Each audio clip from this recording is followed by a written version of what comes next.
Sir, आपने तो note पर भी लक्ष्मी गणेश की चित्रित की मांग कर डाली थी, फिर भी सॉफ्ट हिंदुत्व की राह पर भी चले, फिर भी आप उनका वोट क्यों नहीं काट पाए? हम ये नहीं कह रहे हैं कि आपका प्रदर्शन 6 महीने में और 10 साल में आप एक राष्ट्रीय पार्टी बनने की ओर अग्रसर है, उसके लिए बहुत बहुत बधाई। गुजरात में आप पहले अटेम्प्ट में जिस तरह से 15 से 20% का वोट परसेंटेज लेकर आएंगे, उसके लिए भी बधाई।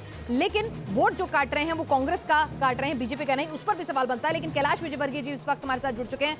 कैलाश जी, बहुत बहुत बधाई हो। ऐसी अप्रत्याशित जीत की संभावना, आपने भी इसका आकलन किया था कि ऐसी जीत मिलेगी?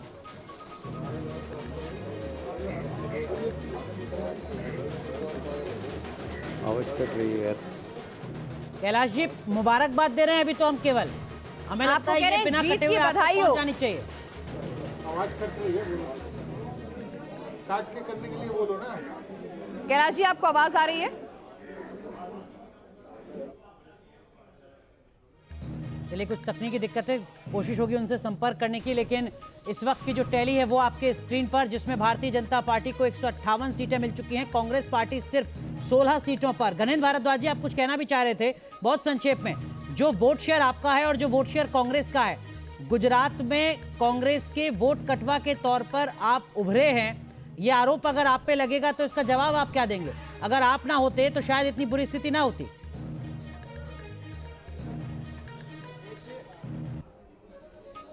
अनुराग, कांग्रेस को लोग क्यों वोट देंगे? लोग कांग्रेस को वोट देते हैं और कांग्रेस के विधायक जाके बीजेपी की सरकार बना देते हैं। पूरे देश में लोगों ने देखा कि कांग्रेस के एमएलए चुनते हैं। पिछले 2 साल में 325 से ज़्यादा इनके विधायक बिक गए। कांग्रेस के विधायक जाके मार्केट में बिक जाते हैं, बीजेपी खरीद लेती है। कांग्रेस बिकने वाली पार्टी, भारतीय जनता पार्टी खरीदने वाली पार्टी। अब इस देश के लोगों को, नरेंद्र भाई माफ कीजिए, आपको रोक रहा हूँ। कैलाश विजयवर्गीय तक अब मुझे लगता है कि आवाज़ पहुँच रही है। बहुत बहुत मुबारक आपको कैलाश जी, आवाज आ रही है, शुभकामनाएं ले पा रहे हैं आप हमारी?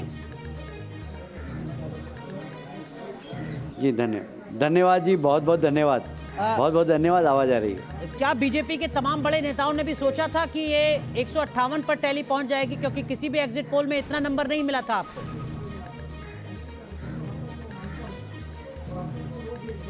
देखिए, 150 प्लस तो हमें लग रहा था कि हम लोग पहुंचेंगे, और क्योंकि जिस तरीके से जनता का वहाँ पर प्रेम मिल रहा था, जिस प्रकार सभाओं में, रोड शो में लोगों का स्नेह मिल रहा था, वहाँ पर ऐसा लग रहा था कि भारतीय जनता पार्टी इस बार सारे रिकॉर्ड तोड़ेगी। एनके सिंह सर हैं, वरिष्ठ पत्रकार। कैलाश विजयवर्गीय जी, आपसे पूछना चाह रहे हैं। कैलाश जी, आपकी एनालिसिस बड़ी अच्छी होती है और बड़ी बेबाक भी होती है कई बार। यही प्रेम आपको छत्तीसगढ़ में नहीं मिलता है, एमसीडी चुनाव में नहीं मिलता है, तो लगता नहीं कि इससे ऊपर कोई चीज है जो हम समझ नहीं पा रहे हैं?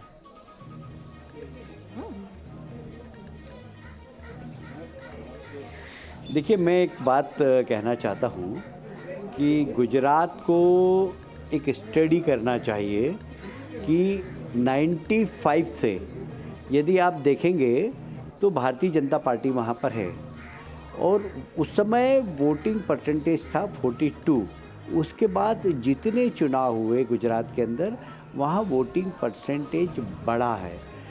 मैं समझता हूँ कि आज़ादी के बाद किसी भी राज्य में, हालांकि बंगाल में भी कम्युनिस्ट पार्टी की सरकार लंबे समय तक रही, पर उनका वोट परसेंटेज नहीं बढ़ा, शनि शनि कम होता गया। यहाँ आप देखेंगे वोट परसेंटेज बढ़ रहा है भारतीय जनता पार्टी का लगातार।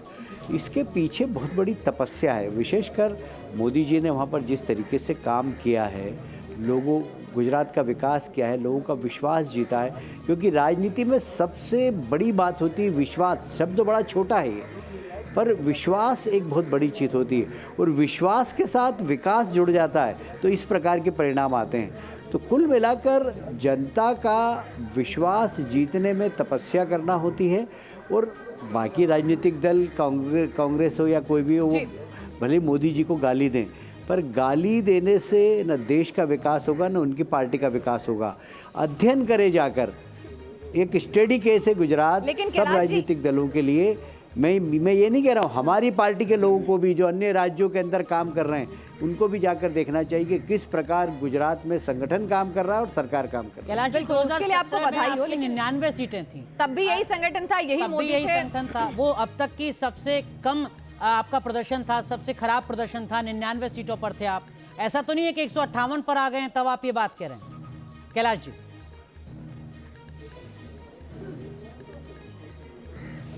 नहीं, मैं तो पहले से ही गुजरात को आइडियल मानता हूँ, क्योंकि मैं गुजरात का प्रभारी भी रहा हूँ, तो मैंने वहाँ पर संगठन की रचना को देखा है।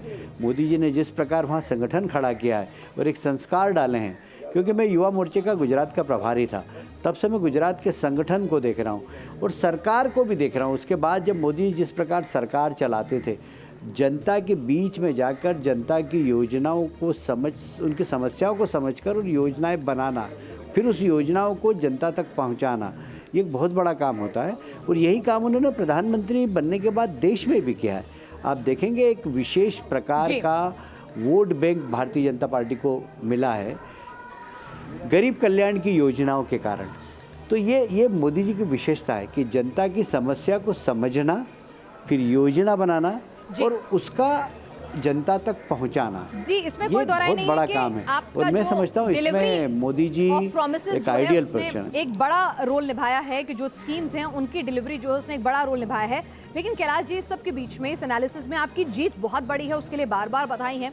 जाहिर सी बात है, वहाँ का कार्डर, बढ़ता हुआ वोटिंग परसेंटेज सब आपके हक में जा रहा है। लेकिन इस सब के बीच में एक पार्टी पहले दिल्ली में, फिर पंजाब में, फिर एमसीडी चुनाव में जो 15 साल से आपका गढ़ था, और अब अपनी पहली इनिंग में गुजरात में 15 से 20% का वोट परसेंटेज लाने में कामयाब होती है, जिसे आप मुकाबले में भी नहीं मान रहे थे। उस पर क्या कहेंगे आप?